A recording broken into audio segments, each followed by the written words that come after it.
नमस्कार मेरे प्यारे भैया बहन। आज मैं चैप्टर 3 क्लास 7 एनिमेशन इन स्क्रैच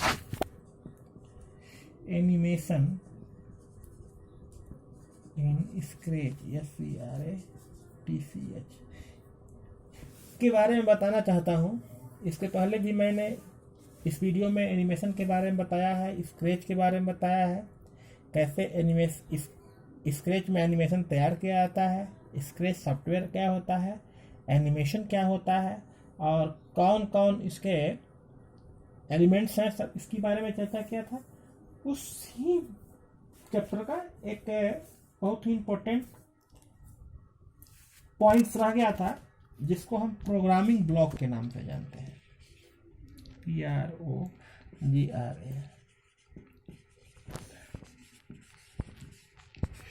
प्रोग्रामिंग ब्लॉक जो होता है, मैं इसके बारे में आप लोग को बताया था। प्रोग्रामिंग ब्लॉक्स जो होता है वो 8 टाइप्स, इसमें 8 बटन होते हैं, THERE। There are 8 button in programming blocks. इसमें 8 प्रकार के प्रोग्रामिंग ब्लॉक्स के बटन होते हैं और इस बटन के द्वारा हम स्क्रैच में काम करते हैं। इसके पहले प्रोग्रामिंग ब्लॉक्स के बारे में मैंने चर्चा किया था और बताया भी था। तो प्रोग्रामिंग ब्लॉक्स में जो 8 टाइप्स के बटन होते हैं, जिसमें सबसे पहला आता है मोशन। तो ये तो हम जानते हैं कि स्क्रैच में हम लोग स्प्लिट को मूव कराते हैं, स्प्लिट पर काम करते हैं। एक स्प्लिट का मतलब होता है एक इमेज, एक छोटा ग्राफिक ऑब्जेक्ट जिसके द्वारा हम सारा वर्क करते हैं। तो मोशन का मतलब होता है, सबसे पहला जो बटन होता है मोशन का मतलब होता है मूवमेंट।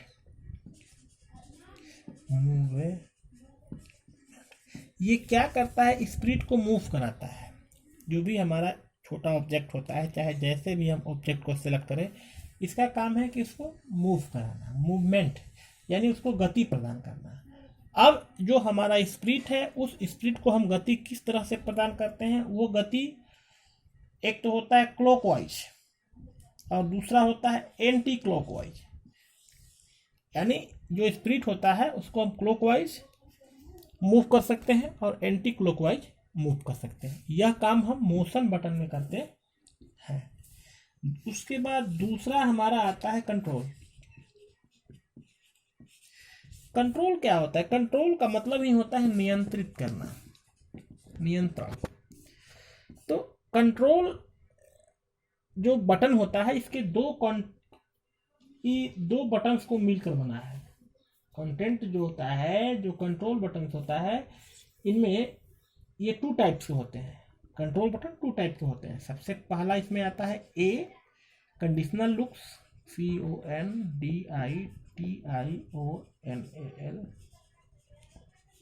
कंडीशनल लुक्स, और B आ जाएगा इसको लूप ब्लॉक। ये होता क्या है? तो कंडीशनल लॉक का मतलब होता है कि जो हमारा स्क्रैच में जो प्रोटोकॉल है, यानी हमको किसी भी बटन से जो यूज करते हैं तो उसका एक प्रोटोकॉल होता है, उसका एक नियम होता है। जैसे कि हमको अपने स्प्लिट को 30 टाइम्स अहेड करना है, 40 टाइम बैकवर्ड करना है, 30 टाइम फॉरवर्ड करना है, 50 टाइम अपवर्ड और 20 टाइम डाउनवर्ड। जैसे कुछ इस तरह के कमांड्स जो हैं इसमें दिए रहते हैं, ऑलरेडी इस स्क्रैच एप्लीकेशन में वो सेट होते हैं। तो उस कमांड को अगर हम यूज करते हैं तो उसमें कुछ कंडीशंस होते हैं कि अगर जो कमांड हमारे पास ऑलरेडी अवेलेबल हैं, अगर उस कमांड के अनुसार अगर हम स्प्लिट को रन कराते हैं तो यहाँ ट्रू बताएगा, यानी हमारा जो प्रोग्राम होगा वो रन करेगा। अदरवाइज जैसे मान लीजिए 30 फाइल हमको आगे बढ़ाना है, हमने 25 दे दिया तो 25 नहीं लेगा, यानी इसको फॉल्स बताएगा, यानी हमारा जो प्रोग्राम है यूजर के द्वारा जो भी इंस्ट्रक्शन है वो आउट ऑफ कंडीशनल हो जाएगा, आउट ऑफ कंडीशनल लुक हो जाएगा, यानी कंडीशनल लुक से वो बाहर हो जाएगा। यानी इसमें कंडीशन होता है कि अगर हम सही कमांड का यूज करते हैं तो हमारा प्रोग्राम सही है, जब सही है तो हम प्रोग्राम एक्सिक्यूट करेगा, रन करेगा। अगर हम गलत कमांड का यूज करते हैं तो हमारा प्रोग्राम रन नहीं करेगा। वो जो होता है एक्सिक्यूटेबल, यानी कहने का मतलब है कि आउट ऑफ कंडीशनल लुक, यानी कंडीशनल लुक से वो बाहर हो जाएगा, यानी हमारे प्रोटोकॉल से वो बाहर हो जाएगा, इसलिए वो काम नहीं करेगा, वो प्रोग्राम गलत हो जाएगा। दूसरा होता है लूप ब्लॉक। लूप ब्लॉक का वर्ड यूज हम करते हैं रिपीट करने के लिए, REPEAT, repeat of any action, ACTION, यानी कोई भी काम हम करते हैं, उस काम को करने के बाद पुनः उसको अगर हम देखना चाहते हैं तो उस अवस्था में हम रिपीट लूप्स का यूज करते हैं, लूप्स ब्लॉक का यूज करते हैं, सॉरी लूप्स ब्लॉक का यूज करते हैं। लूप्स ब्लॉक का अर्थ ही होता है, लूप्स ब्लॉक का अर्थ ही होता है कि किस प्रीवियस एक्शन को दिखाना। जैसे अंडू होता है, अंडू में हम प्रीवियस एक्शन को देखते हैं, उसी तरीका से स्क्रैच में वो बटन होता है जिसको प्रीवियस एक्शन देखने के लिए यूज करते हैं, उस बटन को हम बोलते हैं लूप ब्लॉक्स। लूप ब्लॉक्स जो ऑप्शन आता है वो किस बटन के अंतर्गत आता है? कंट्रोल बटन के अंतर्गत आता है। हम थर्ड बटन को देखते हैं। थर्ड बटन में क्या है? थर्ड बटन में आपका आता है सेंसिंग, SENSING। सेंसिंग क्या होता है? सेंसिंग का मतलब सेंस ही लगाया गया है, लेकिन यहां पर क्या होता है कि sensing button contain the programming blocks that enable read the instruction given from input device। यानी यूजर जो होता है, जो इंस्ट्रक्शनल होता है, यूजर के द्वारा जो भी इंस्ट्रक्शन दिया जाता है उसका माध्यम हो सकता है आपका इनपुट डिवाइस।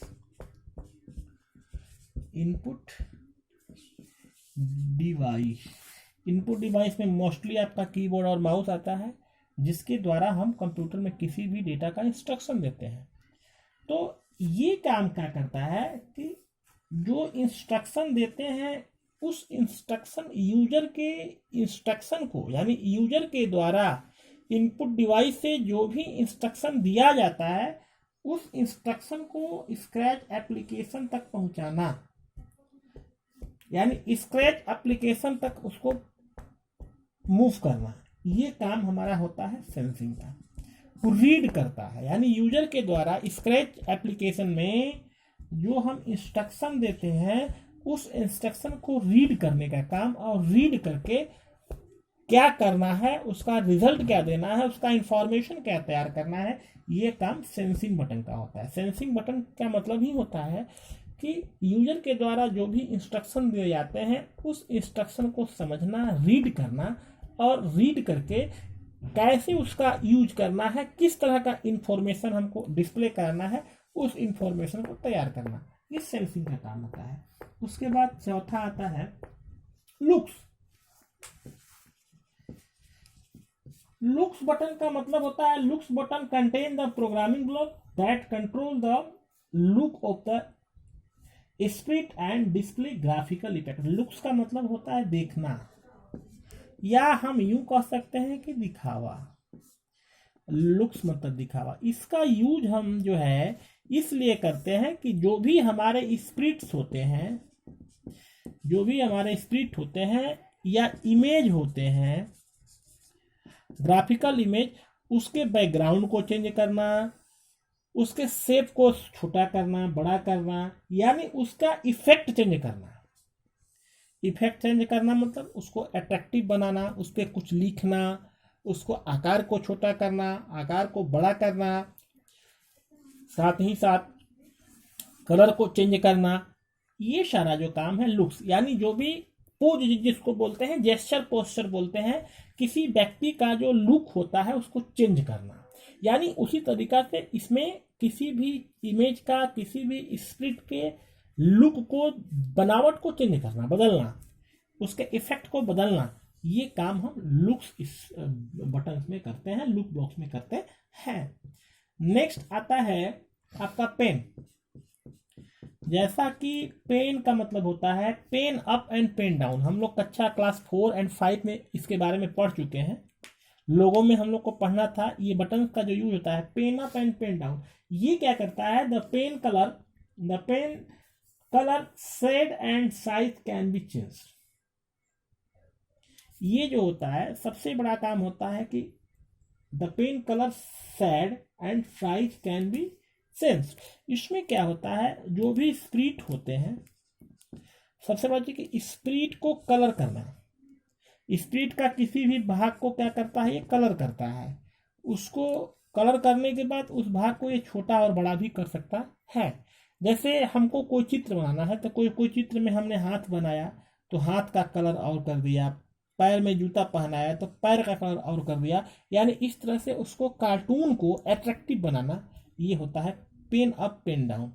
यानी कहने का मतलब है pen up pen down. Pen up मतलब बड़ा करना, छोटा करना। यानी कहने का मतलब है जो भी हमारा शेडेड एरिया है, जो भी हम कलर से उसको छायांकित कर दिए हैं, कलरफुल कर दिए हैं, उस एरिया को और क्या कप और पेन डाउन करना, छोटा या बड़ा करना। ये काम हम जो होता है pen up and pen down में करते हैं। यानी जो भी कलरफुल एरिया है, जो भी शेडेड एरिया है, उसके साइज को हम यहाँ से चेंज करते हैं। ये काम जो होता है हम पेन बटन्स में पेन ब्लॉक में करते हैं। उसके बाद हम आगे आते हैं, आपका नंबर 6 आ गया साउंड।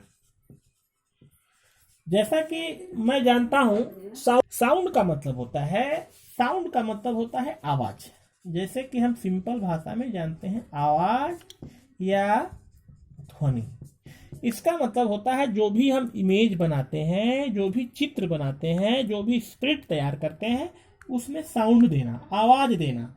जैसे एक कैट का हमने चित्र बनाया तो कैट का साउंड हमने दे दिया, कैट कैसे बोलती है। हमने एक लायन का इमेज दिया तो लायन का आवाज कैसे आता है, उसकी आवाज को सेट करना। ये काम हम जो है साउंड में करते हैं। जैसे आप लोग कार्टून कभी कभी देखते हो तो कार्टून में कार्टून बनाया रहता है, उसका साउंड अलग अलग होता है। दो लोमड़ी का होगा तो लोमड़ी का साउंड होगा, बिल्ली का होगा तो बिल्ली का साउंड होगा। ये जो काम होता है ये साउंड बटन से किया जाता है, जिसका उपयोग हम किसी भी स्प्रिट में, किसी भी ग्राफिकल इमेज में हम साउंड देने के लिए करते हैं। 7 आता है आपका operator. It is an of the 10 categories. ये जो ऑपरेटर होते हैं इसके 10 कैटेगरी होते हैं। आप लोग इसको देख लीजिएगा क्या कौन कौन कैटेगरी है। मैं इसमें जो कुछ मुख्य बातें हैं मैं उसको बताता हूँ। ये क्या होता है कि it is an of the 10 categories scratch block the colored code light green and are used to split equation and stick handling। इसका मतलब क्या होता है कि जो भी हमारा कलर होता है, जैसे हम कलर भरते हैं तो कलर में कोई कलर डार्क हो जाता है, कोई लाइट हो जाता है, तो ये क्या करता है, जो कलर का स्क्रीनिंग करता है, कलर क्या करेगा, स्क्रीनिंग करेगा। कोई कलर को डार्क कर देगा, कोई कलर को क्या करेगा, हल्का लाइट कर देगा। यानी कहने का मतलब है येलो कलर है तो येलो में बहुत सारे कलर डार्क आते हैं, लाइट आते हैं। तो जो भी हम कलर डालते हैं उस कलर को क्या करता है, स्क्रीनिंग करता है। स्क्रीनिंग करने का मतलब है कि उसको मतलब लाइट करता है, डार्क करता है, नहीं उसके मोशन को चेंज करता है, उसके मतलब कि क्या बोलते हैं, इफेक्ट को, कलर इफेक्ट को चेंज करता है। कलर इफेक्ट को चेंज करने का मतलब हुआ कलर को डार्क कर दिया, कलर को लाइट कर दिया। ये काम हम जो होता है ऑपरेटर्स में, ऑपरेटर ब्लॉक्स में करते हैं। OPERATOR ऑपरेटर ब्लॉक्स में हम कलर के इफेक्ट को चेंज करते हैं। कलर इफेक्ट हम चेंज करते हैं। जैसे कि येलो है तो येलो में हमको लाइट चाहिए, डार्क चाहिए, ये सारा हम काम करते हैं। ये कलर कोडिंग होता है। बहुत सारे कलर होते हैं, ये सारे कलर जो होते हैं मिलाए जाते हैं और उसका एक अलग कलर बनाया जाता है, वही हमारा कलर कोडिंग होता है। और इस मिक्सअप करते हैं, कलर को क्या मिक्सअप करते हैं इसमें। उसके बाद क्या होता है, नेक्स्ट हमारा आता है 8वां। ये हमारा होता है वेरिएबल। वेरिएबल का मतलब हम समझते हैं, वेरिएबल होता क्या है, एक होता है कांस्टेंट और एक होता है वेरिएबल। वेरिएबल का मतलब होता है बदलना, वेरिएबल का मतलब होता है बदलना, जिसकी वैल्यू बदल जाती है उसको वेरिएबल बोलते हैं। तो अब इसको कह सकते हैं कि a variable is a changeable value recorded in scratch memory. Variable can only hold an value at the time like a list. यानी स्क्रैच का जो मेमोरी होती है, जिसको हम बोलते हैं scratch memory, SCRATCH, scratch memory. Scratch memory में वह डेटा जो कि बदलता रहता है, स्क्रैच मेमोरी में वह डेटा जो वेरिएबल है, जो बदलता रहता है, जो लेटर्स के रूप में होते हैं, जो वर्ड्स के रूप में होते हैं, उसी को हम बोलते हैं वेरिएबल ब्लॉक्स। यानी स्क्रैच मेमोरी में वैसे डेटा, वैसे इंफॉर्मेशन जिनकी वैल्यू जो होती है वो चेंजेबल होती है, वैल्यू जो होता है बदलता रहता है। इस तरह के ब्लॉक्स को, इस तरह के बटन को हम वेरिएबल बोलते हैं। तो आज के वीडियो के लिए इतना ही। धन्यवाद। उम्मीद है, आशा करता हूं कि आप लोग इसको समझ गए होंगे। बंद करिए।